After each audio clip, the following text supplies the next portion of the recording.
আসসালামু আলাইকুম, সবাইকে শুভেচ্ছা জানাচ্ছি। মাসুম মাহবুব। প্রিয় দর্শক, দেখছেন ওপেন দ্য ইউটিউব চ্যানেল এবং মাসুম মাহবুব ফেসবুক পেজ।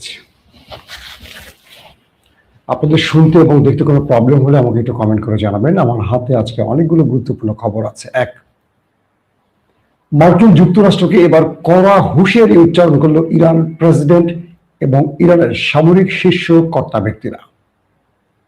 দ্বিতীয় গুরুত্বপূর্ণ খবর, এই যুদ্ধে কি সৌদি আরব এবং আরব আমিরাত গোপনে জড়িয়ে গেছে ইরানের আক্রমণে?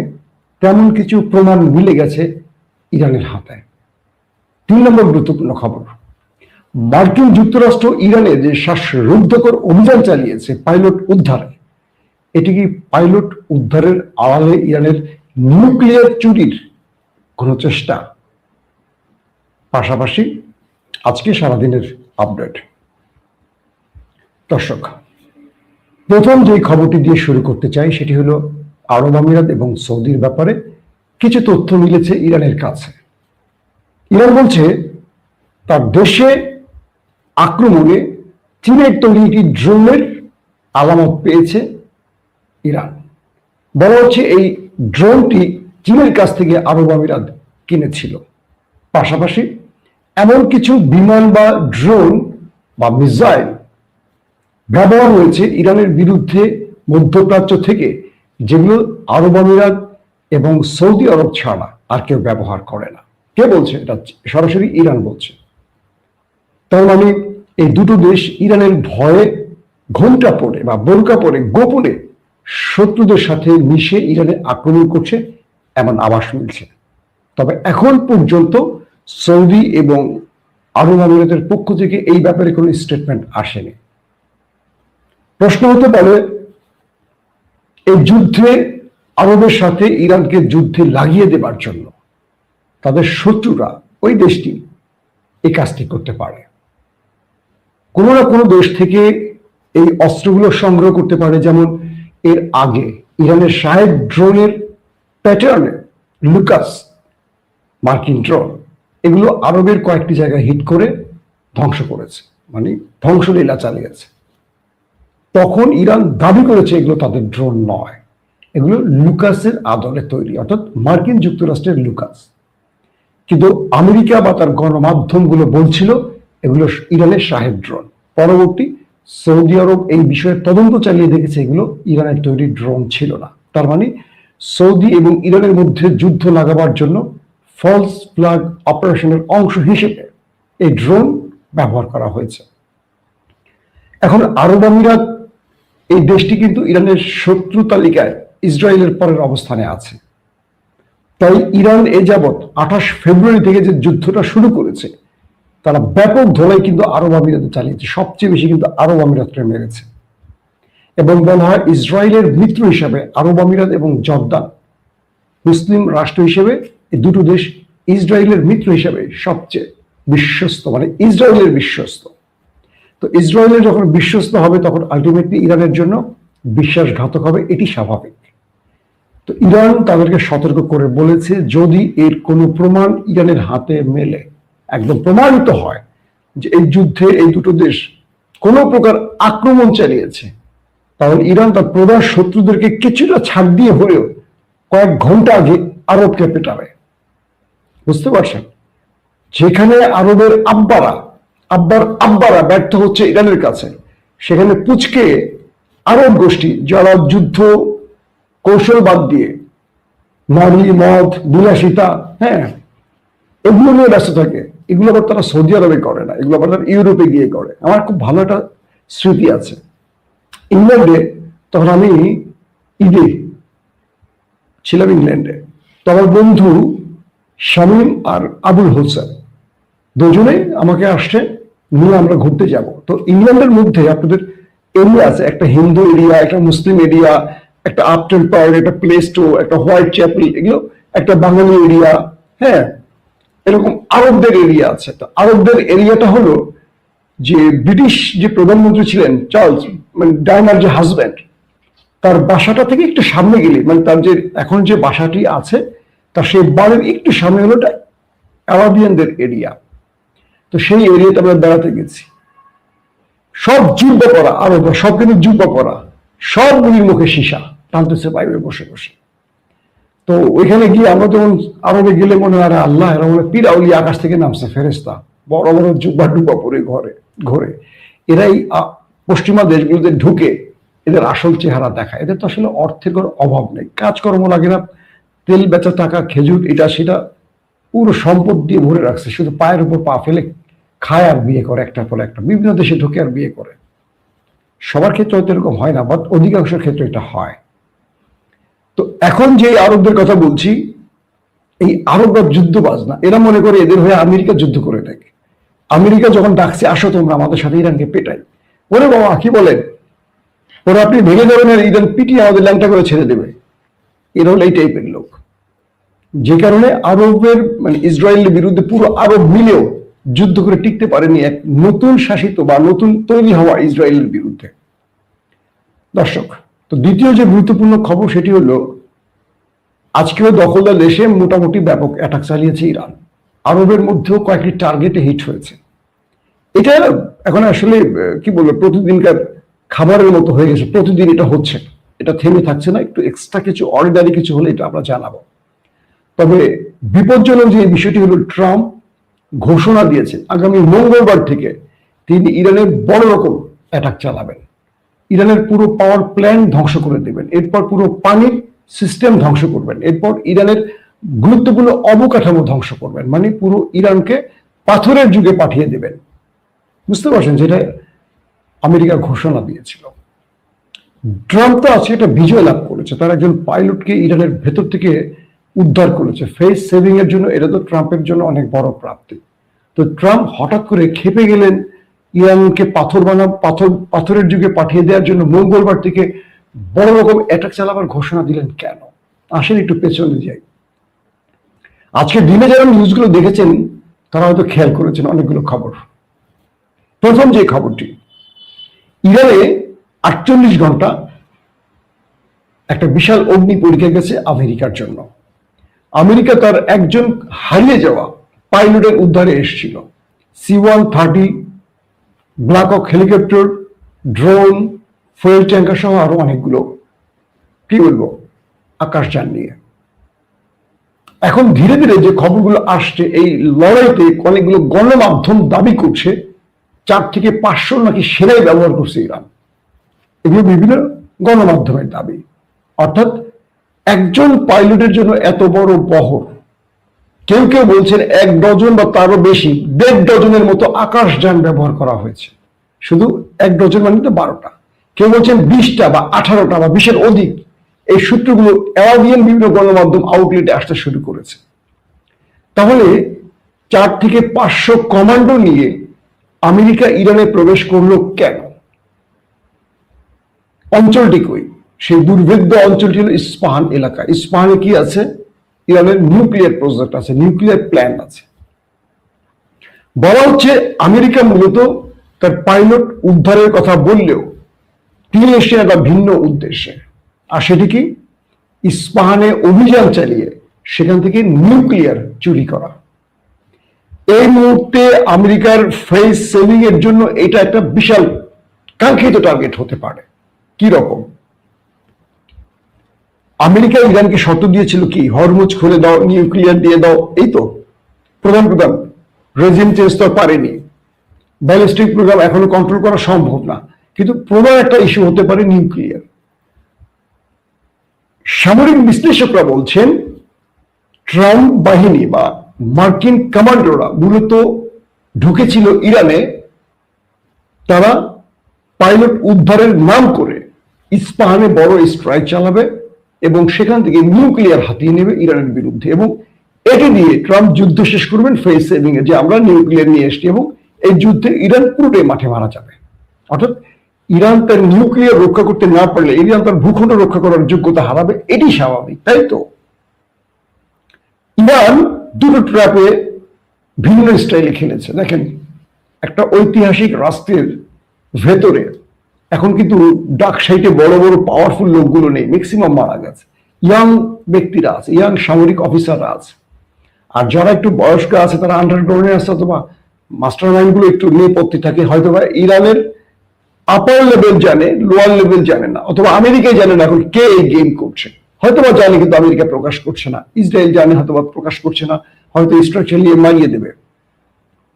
যখন ইরানের সেই মানে কি বলবো ভয়ঙ্কর অঞ্চলটিতে যেখানে মার্কিন বিমান ভূপাতিত হয়েছে, যেখানে পাইলট তার শেষ সিগন্যাল কমান্ডো বাহিনীকে দিয়েছে, সেই অঞ্চলে আমেরিকা আসে।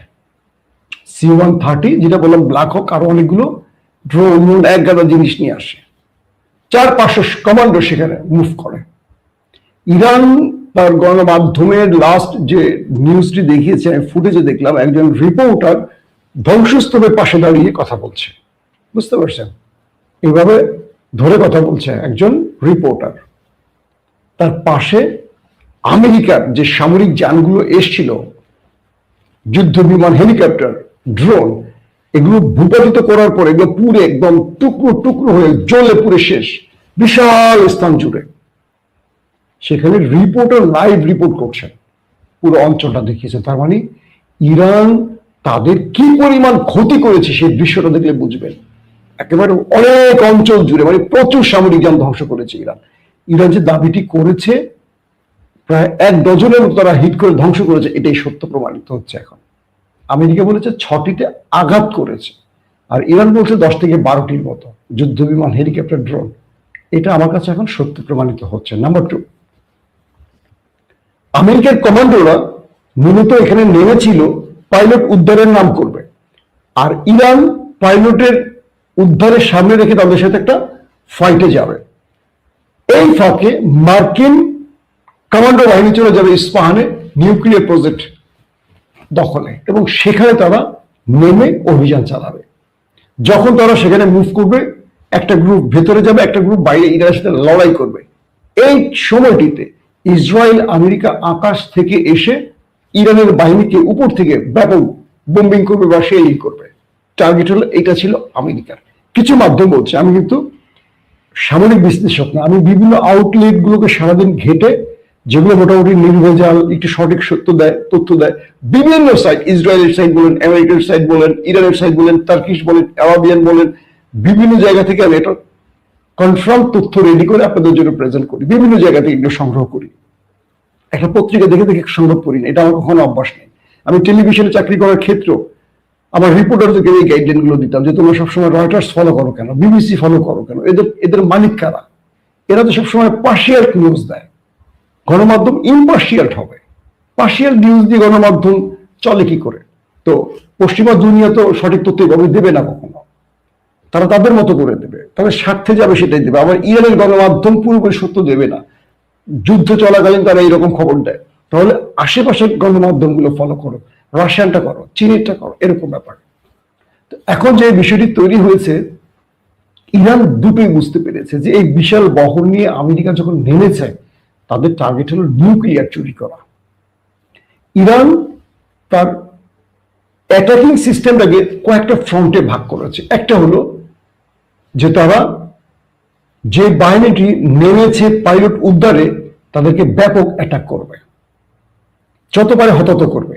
প্রশ্ন হলো, এতগুলো সামরিক যান ধ্বংস হয়েছে, এতগুলি সামরিক যান, মার্কিন সেনা একটাও মরে নাই। ইরান মিসাইল মেরে, রকেট মেরে, গুলি করে শুধু যুদ্ধ বিমান শেষ করেছে। মানুষগুলি কই হাওয়া হয়ে গেছে, বাতাসে ভেসেছিল তখন। তার মানে প্রচুর সংখ্যক হতাহতের খবর আসতেছে। যারা বেঁচে গেছেন তারা তাদেরকে নিয়ে কেটে পড়েছে, একটা ব্যাপার। দ্বিতীয়টা হলো, ইরান সঙ্গত কারণে হয়তো দেখাচ্ছে না, কারণ আছে, সেটা ধারাবাহিক আসবে। 3 নম্বর যে বিষয়টি, আরেকটা ক্ষেত্রে ইরান ওই বাহিনীটিকে মোকাবেলা করেছে যাতে তারা ইস্পাহানে মুভ করতে না পারে। ওই ইস্পাহান যে মুভ যাবে, তারা ওই পয়েন্ট থেকে ইরান সবচেয়ে বেশি অ্যাটাক করেছে, যে কারণে আমেরিকা, ইস্পাহান তো দূরের কথা, তারা ওই যে পাইলটের কথা বলছে, আদৌ কনফার্ম না যে পাইলট তারা নিতে পারছে, আদৌ কনফার্ম না পাইলট বেঁচে আছে। যেদিন এই পাইলট নিজে মাইক ক্যামেরায় দাঁড়িয়ে বলবে হ্যাঁ আমি বেঁচে গেছি, আমি সেই লোক, এই প্রমাণিত। এখন একজন পাইলট যদি এসে বলে, আমি যদি মার্কিন পাইলটের পোশাক পরে বলি যে আমি বেঁচে আছি, 2টো গুলি খেয়েছিলাম পেছন দিয়ে, তো পেছন দিয়ে ঢুকে আমার মুখ দিয়ে বেরিয়ে গেছে, হবে? ওই পাইলট যে ওই বিমানটি চালিয়েছেন তিনি সেই পাইলট, এটা প্রমাণ করে যদি মার্কিন গণমাধ্যম চালাতে পারে আমরা বিশ্বাস করব। এখন পর্যন্ত সেই পাইলটের আপডেট কোনো তথ্য আমেরিকা দেয়নি। কে ছিলেন, পরিচয় কি, তার পরিবারের কোনো স্টেটমেন্ট আমরা পাইনি।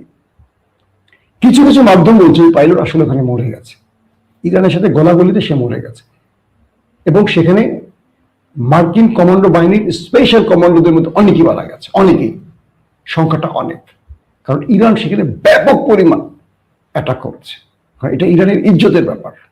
এবং ইরান এখানে একটা খেলা খেলছে যে খার্ক আইল্যান্ডে আমেরিকার এই কমান্ডোরা নামবে, তো ইরান তার মুখোমুখি অ্যাটাকের সক্ষমতাকে ট্রাই করেছে। আমেরিকাও তারা খার্ক আইল্যান্ডে নামতে হবে, ইরানের সাথে তারা একটা প্রতিযোগিতা করেছে। এই পুরো অপারেশনের মধ্যে সবচেয়ে হাই ভোল্টেজ ম্যাচ ছিল এই গত 48 ঘন্টা। এবং আমেরিকা যতটা গর্ব করে বলে যে তারা গেম জিতে গেছে, আসলে জেতেনি। তারা প্রচুর সেনা হারিয়েছে, তারা প্রচুর সামরিক যান হারিয়েছে, কিন্তু একটি কথার মাধ্যমে তারা বোঝাবার চেষ্টা করেছে, তারা ওন করেছে। কি সেটি? পাইলট নিয়ে গেছে।